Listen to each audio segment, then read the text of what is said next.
hello, Blue, and hello, it's Kim that I met before. Hello, Kim. Yes, hello, Ruth. I was looking forward to this at some point. I was thinking, oh, I don't know a Kim. I don't, well, no, like that, and then it's you. I'm rubbish with names. I really am. Oh, I think, okay. yeah, I'm rubbish with names. I'm just going to pull my blind. Bear with me because I can see there's a lot of shine coming. No problem. So, Ruth, what I think would be really interesting, Kim and I have been touching on lots of aspects around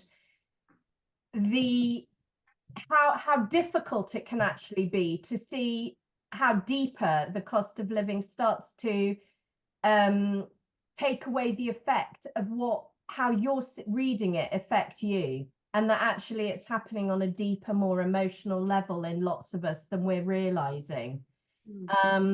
I think this podcast could easily be about kind of saying lots of things around, well, this is harder on bills, so there's less money. But I think everybody knows that sort of aspect. I think what's really interesting and hearing from you, Ruth, is we think it's this emotional drain thing that's going on, is that, you know, Kim's partner, if you don't mind me, Kim, do you want to explain about your partner, and that we were just touching on cost of living being about maybe going through this stage of your partner's life, and that actually you're realizing how it's hitting you, you know, through this time? Yeah, it's fine. Alfie has frontal temporal dementia, and we are probably in the later, but not quite close to death stages, if that makes, sorry, that sounds awfully cold, doesn't it? But we're in the latter stages, and he struggles now to, well, he struggles with most things, but if we are doing anything, he's like a limpet on me. I'm trying to put this very concisely.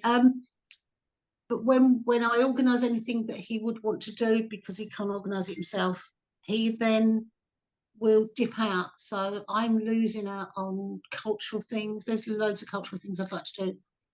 And I was thinking, and Ruth would get this coming from Creddy, that there's the cost of living I was thinking about was the fact that the care element, that I can't get care to actually give me a break from social services. Direct payments, 2 hours a week, can't employ anyone, haven't had anyone since a long, well, I got someone for a year, but it didn't really work. So the problems we've got with social services, with carers, with all those aspects, that's what cost of living is to me. It's not about, like we're saying, it's not about the finance, it's about the other aspects of trying to employ people to look at that. Does that make sense? Have I got that in a nutshell? Yeah, that does make sense, that it's trying to find the people to do the work at the price that we've been told is the correct price for people to do the work. Sorry, carry on. Yeah, please. Yeah, and just a reflection on that is the price that has been told that people should be working for. People don't, because it's not a living wage for people. So we've been really lucky, and we've got a guy working with Dad at the moment, and we pay him a lot of money, a lot of money per hour, and he's worth it. He's a retired OT, and he works with Dad on an emotional level and on a holistic level, and I can leave Dad with this guy and feel that he's an adult in the room, and he can deal with all of the situations that arise in the house.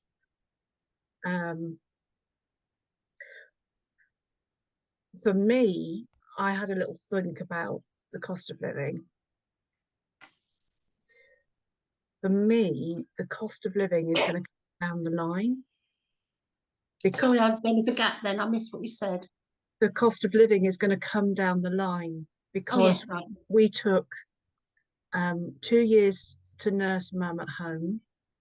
Then we had a year that was okay. And now we're looking after dad. And I haven't been able to work.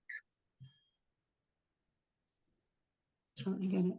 So when it comes to a pension, I'm not going to be in the situation that dad is.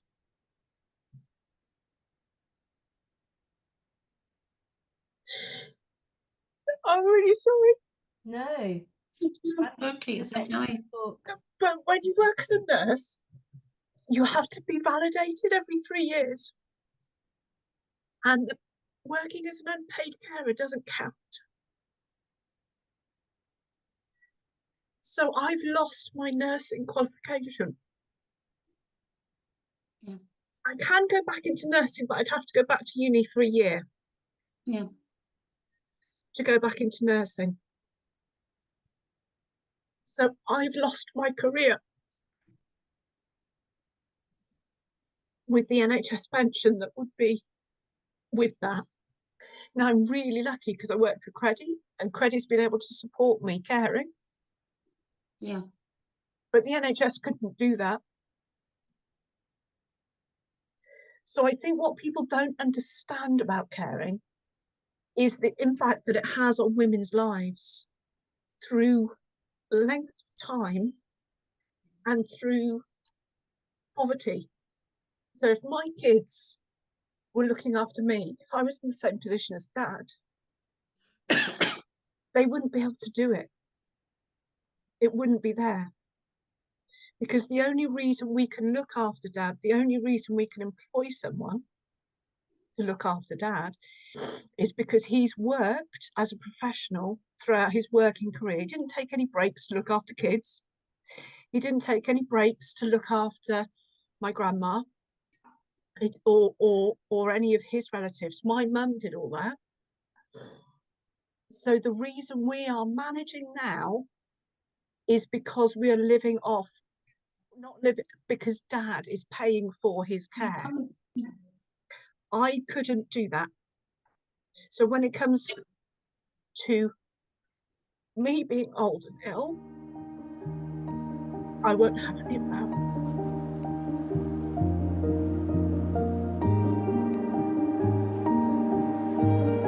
That was really powerful.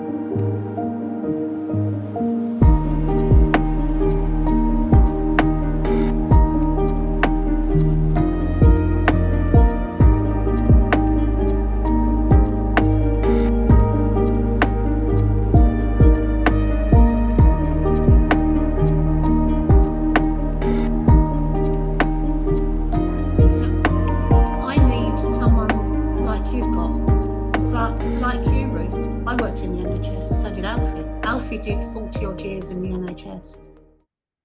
I'm a retired OT, so they said you don't need anyone. You don't need anyone to help you, and I have done everything. I've sorted all the equipment out.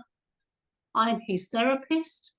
I'm his everything. Sorry, makes me sound so, but I totally get where you are, Ruth. I really do.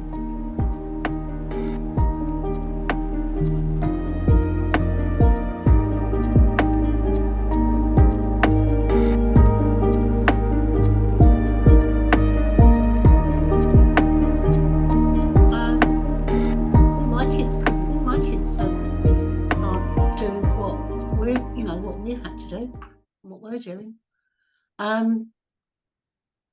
Okay, we're not on the poverty line, but it's as we were talking with Blue, it's more I am being starved of culture and all the things that I want to do that are for me, that would help me to stay sane. Stay sane. I can't even say it. Stay sane. For you to stay Kim. Yeah. Yeah. So this is actually brilliant. Blue, I can't thank you enough. No, I've missed Credit ever since I left it, because it was the only way I realised how much I was caring within my family, and I didn't know.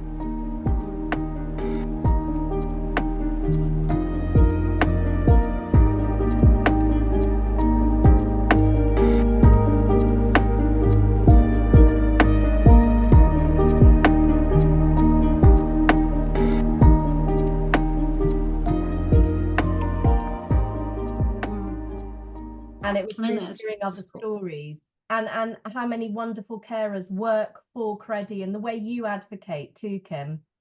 It's not you talking about this stuff, like you just said. I think on that Credi Day as well, Ruth, and when all of us get together, you don't like to acknowledge in the presence of the person you care for too, that you're caring for that person. And having like 3 autistic children, like I'm beginning to realize I don't know if Rufus might ever move out. And I'm looking at going, oh, I might be his mum like this forever. And I realized as well, what's really funny is in your own family, no one understands anything. And so to have Credi kind of just sometimes even just be there, you're not even talking, you're just laughing in a room, realizing that other person knows why you're laughing. I know that doesn't sort of mean anything, but it is harrowing how the lack of understanding about the carers situation. Totally. Because I keep literally doing things like, I have to work until I die, in the sense of I need Rufus to either have a room in my house where he feels like an independent person in his own world, or I have to buy him a house like next door to me so that I'm sane, because I'm going to get lost. Yeah. And my mum keeps going, oh, children are like, you've just got to let them fly the nest and this. And I was just like going, God, you have just no idea what's going on. I don't think anyone, boys do not go. They're not like girls. I don't go anyway. Yeah. Wait a minute, Ruth. Putting this on.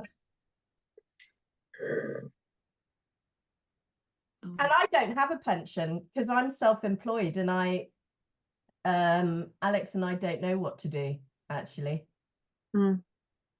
We don't have a pension that could look after us. If something looked after us, we have to go to a lawyer and get some serious care to make sure the children might have a rite of passage that would keep them safe, because actually at the moment, yeah. Well, to be honest, I'm not even sure how much a private pension would benefit, because I get a state pension now because I'm that old. I eventually got it. I'm one of the waspy women. But because I was looking after Alfie, I didn't have a chance to go to Westminster and protest, because I'd have been up there with them. But I was too busy doing other things.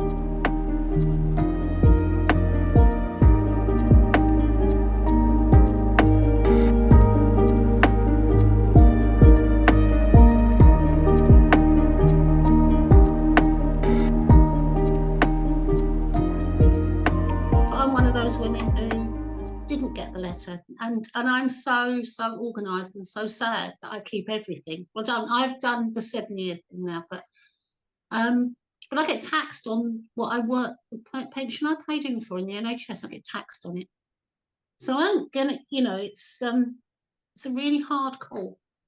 I'm not in poverty by it, but it's just, Ruth, whatever you were paying in, they'd have taxed you anyway. Oh, and Tim's just been made redundant as well, which is a bit of a hoo-ha. It'll be fine. It'll be fine. I just have to think it will be fine. Worse things happen at sea. It's happening at the moment, and that's the bit. It's happening now. Do you think sorry. No, I was wondering, do you think the cost of living has changed the dialogue about talking? Because I've completely stopped sharing and trying to advocate for stuff. I've just tried to sort of work and do what I can through my work to support the communities that I work with. Because actually, I've found it so overburdening. I can't carry on writing and complaining. I don't want to sign another petition. I'll support that in my community, but I'm actually feeling so overwhelmed. And I wondered if that's how it's dripping down, is just to sort of be this this horrible thing that's just on you all the time. What do you think, Ruth? I did listen to what you're saying. but I guess my response is exactly what you were saying. My response is I'm not addressing it in the same way. And I think that the only thing that we can do, that I feel strongly that we can manage, is in the permaculture way, is like just looking after the soil, if we think of the soil as our bodies and ourselves, if we can nurture the soil, if we can nurture ourselves, and then we can grow out from there.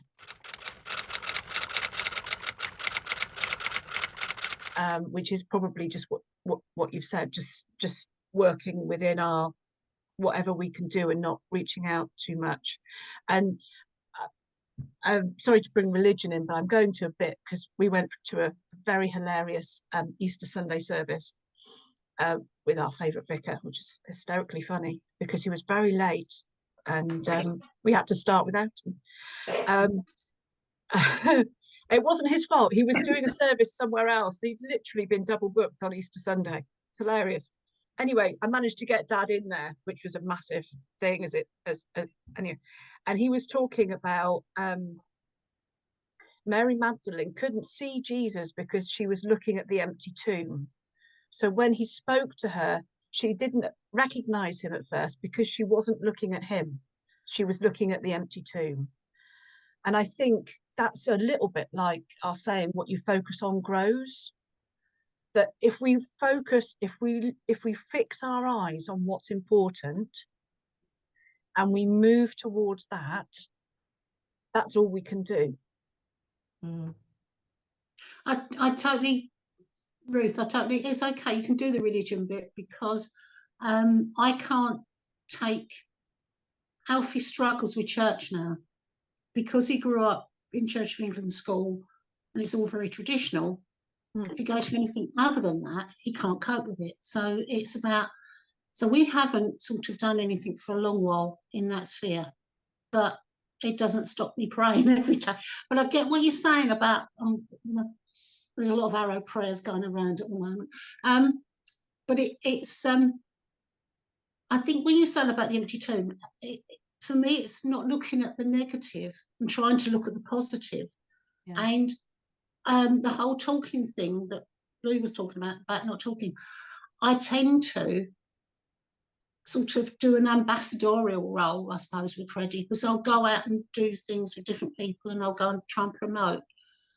And it's almost my avoidance of not thinking about what's going on, but not thinking about me, because it's much easier for me to do the giving bit and go out and say, look, this to help other people, because that's what I do. And I try, but I know I need to